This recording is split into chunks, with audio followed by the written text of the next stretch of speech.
Euzu billahi mineşşeytanirracim. Bismillahirrahmanirrahim. Allah subhanahu wa taala öte көркем жана кооз аламдарды жаратты. Жана ал аламдарды өзүнүн дини менен кооздоду. Ал дин адам затына берилди. Адам затына ал динди Аллах subhanahu wa taаланын эң сүйүктүү пайгамбары алып келди. Жана ал пайгамбарга салаваттар айтабыз. Андан соң ассаламу алейкум ва рахматуллахи ва баракатух. Эне bir керемет. Ene bir keremet alam iyisi. Enenin alamı adam zatının merimin, adam zatının caşosun, anın özөгүн жана ширетин түзөт. Эне мына ушундай зат. Бекерден Аллах subhanahu wa taala энени бейиш үстүнө койбосо керек. Бүгүн биз араттагыдай кыздарыбыз, жубайларыбыз, энелерибиз жөнүндө сөз кылууну улантабыз. Алардын жашоосундагы ар бир маанилүү болгон көрүнүштөргө, кубулуштарга биз ушундай бир токтолуп, акыл калчоого үңүлөбүз. Бүгүн да келин келип, Аллах насип этип кош бойлуу болгон убактысы жөнүндө сүйлөшүп көрөлү. Кош бойлуу келин. Бул эмне болгон учур? Өзү негизи Аллах subhanahu wa taala сиздин келиниңизге же кызыңызга перзент ыроолаган болсо, бул бир жакшылыгынын белгиси. Деги эле адам затынын жаралышы бул бир жакшылык өзү. Караңыз. Мына ушул медициналык терминде карап көрөлү. Эненин тукум бездеринен жатынга чейинки узундугу бир созо турган болсо 10-15 сантиметрге жетип жетпеген түтүкчөдө тукум жатынга келгенге чейинки аралык Аллах Тааланын кийлигишүүсүз болбойт. Тукум жумуртка өзүнөн өзү томолоп келип калбайт экен жатынга. Аллах subhanahu wa taаланын түз кийлигишүүсү менен тукум келет экен. Ошондуктан биз Аллахка тукум бер деп сурайт экенбиз. Перзент бер деп сурайбыз. Аллах subhanahu wa taala мына ушуну ыроолоп тур. Ал сиздин уулуңуздун же күйөө балаңыздын мухаббаты менен бир ошо жалгоо пайда болуп, ошондон Аллах subhanahu wa taala келиниңиздин жатынында 9 ай бою сиз үчүн келечек муунду жаратып берет экен. 9 ай бою. Мына ушул жатында, келиндин жатынында 9 ай бою Аллах Таала сиздин тукумуңуздан келечек муунду жаратат. Өтө бир көркөм чыгармачылык менен, өтө бир кезиккис мухаббат менен. Эне балки мага көз мындай бир кандай деп айтсам, 9 суткасына 24 саат бою ошо өзүнүн ичинде көтөрүп жүргөнү менен курсагында эмне болуп атканын билбеши мүмкүн. Кээ бир каргыш деген келиндер бар, али түйүлдүктү кырдырып өлтүргөндөр бар. Жан кирип калган баланы чыңыртып атып, кескиле бөлкүлөп өлтүргөн келиндер бар. Биз алар жөнүндө айтпайбыз. Биз Аллахтын кереметин ошо сабырдуулук менен өзүнүн денесинде өзгөрүүлөр пайда болгонуна карабай, анын нерви жейилип атканына карабай, денеси бөлүнүп атканына карабай, өзүнүн жатынын плацентаны, адам жаралуучу идишти Аллахына берип сабыр кылган энелер жөнүндө сүйлөшөбүз. Мына ошо эненин жатынында Аллах Таала 9 ай бою перзент жаратат. Клеткадан клетка, андан кийин эмбрион, андан кийин кан, андан кийин сөк, андан кийин тамырлар, мына ошентип түйүлдүк 4 ай 10 күнгө жеткенде Аллах subhanahu wa taala өзүнүн табиятына гана таандык болгон көрүнүштөгө жан берди. Ошондон баштап адам баласы деп эсептелди жана атанын укугуна укуктуу болду. Бала жаралды. Мына ушул 9 ай келиниңиздин бала көтөргөн учуру 2 каттуулук сизден өзгөчө кайната кайненеден өтө тыккан мамилени талап кылган кез экен. Эми 2, 3, 4, 5 перзент болсо, келин үйрөнүп калган учур, ал башка мамиле. Ал анчайын деле балким маани берилбей кала турган учурго, келиниң төрөдү деген менен бүтөт го. А биринчи перзент бул өтө бүт колдон келсе айлапа көңүл бура турган учур экен. Келиндин алгачкы перзентинен көп нерсе көз каранды.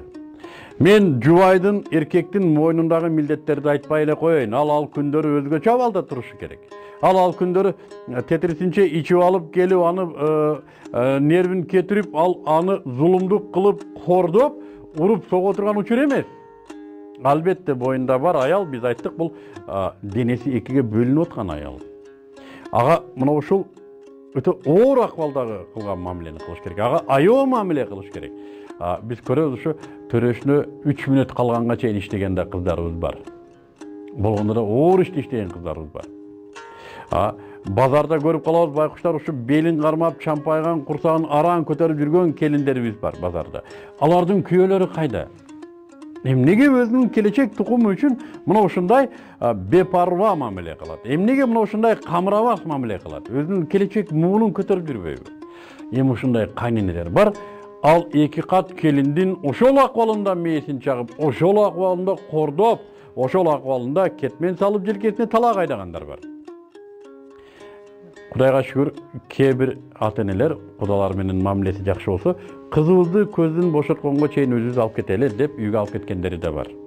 Бирок эми келин жакшы болсо, кайненеси менен жакшы болсо, келин айырге деле барып санаасы тынбайт, мен үйгө эле кетейин, үйдө эле барам деп кайра келет кайын журтка.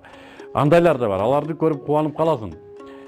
Негизи шаарда жашаган келиндерди мен аяйм кээде. Эмнеге аларга кайненеси келип жардам бербейт? Эмнеге кайненеси өзүнүн башынан өткөн го бошонууга жардам бербейт келиндерге? Же келиндери кайненесинин келишин каалабайбы? Же келсе кайнене менен мамилесин жөндөй албайбы? Бала жаныбар кайда кетти? Бул экөөсүнүн ортосундагы дипломатиялык миссияны аркалаган эки энени, бир муун мурдакы эне, бир муун кийинки эне, бири өзүнүн энеси, бири балдарынын энеси. Өтө тыгыз байланышта, психоэмоционалдык байланышта турган эки заттын ортосунда көпүрө боло албаган бала кандай бала? Ошондуктан бул алгачкы перзент көтөрүү өтө маанилүү этап. Алгачкы перзенттен келерки перзенттердин тагдыры көз каранды. Тагыраак айтканда, алардын ден соолугу, саламат төрөлүшү биринчи перзенттен көз каранды. Ошондуктан биринчи перзентти абайлап, аны аяп, өтө эле пөпөлөп келиндер келет дегенде болбойт. Мен ушуну каалап атам, мен ушинтишим керек. Жок, ага кээде физикалык кыймылдар да керек болот. Кээде физикалык мындай баскычтар да өтүлө турган учурлар бар. Анан мына ушул учурда эң маанилүү болгон дагы бир сөз келинге дарыгер тандоо. Тилекке каршы бүгүнкү биздин улуттук менталитетибизде ушундай бир өтө уяттуу көрүнүш пайда болду. Биз келиндерибизди эркек дарыгерлерге көрсөтө баштадык. Келиндерибиздин денесинде эркек дарыгерлер саякат кылып жүргөнүн көрөбүз. Бул эгер аял дарыгер турган болсо, аял дарыгерге эле көрсөтө турган нерсе.